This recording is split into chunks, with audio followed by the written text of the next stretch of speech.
Don't forget it, authentic, raw, real. What you see is what you get. I'm unapologetic, you can bet it on everything you got. I'm gonna get the win.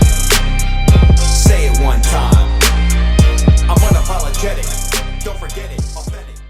We got married 2 years after we met, and then we decided to, try to have children, of course. And with that, as young couples do, you just assume that that's going to be something that we do, and there's not going to be any issues. But for us, there were 5 issues. We had 5 miscarriages, all within the span of 2.5 years.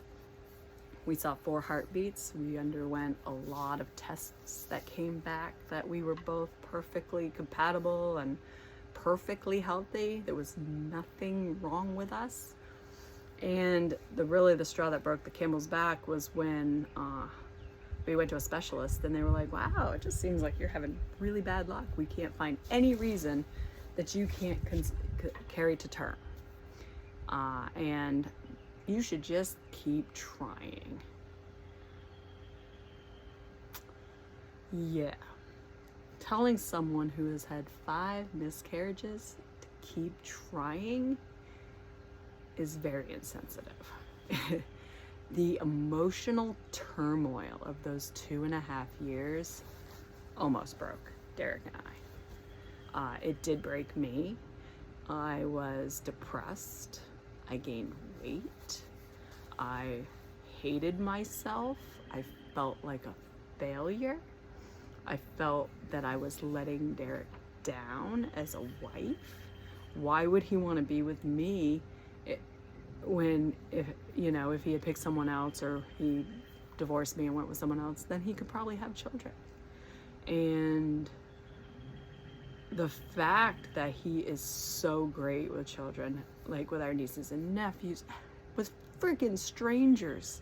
Like, kids just light up when they talk and see Derek and interact with him, that even to this day, I'm not gonna lie, it rips my fucking heart apart.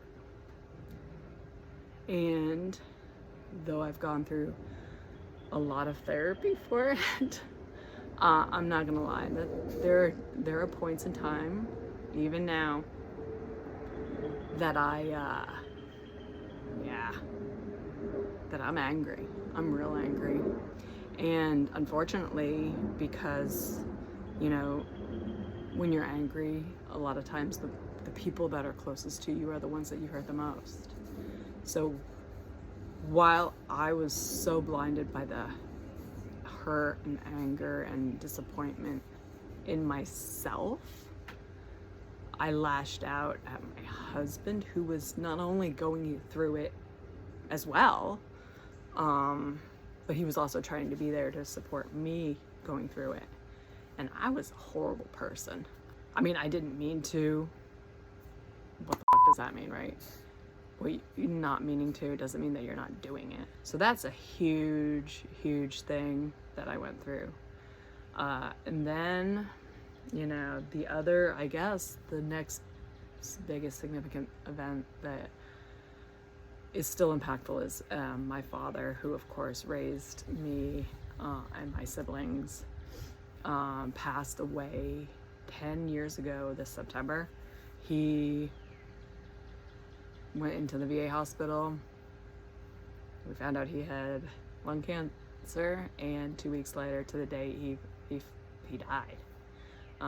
We spent every day with him, and it was the most painful and horrible thing I've seen in my life. And yeah, and there's a hole that just is empty. And my father was not perfect, don't get me wrong. We begged him to quit smoking for years. He was the most stubborn man ever, but he was also such a great father. Great father. Yeah. So, yeah. You know, and yeah, that's a little bit about me. With my personality, some people may think and consider me a bitch. I guess maybe I'm hardened to a lot of emotional turmoil. I do hesitate to get close to people in the fact that it's painful. It's painful when they let you down. It's painful when you let them down, you know, or it's painful when they're gone, you know. So it's not the right answer, but it is something that I am also working through. Yeah.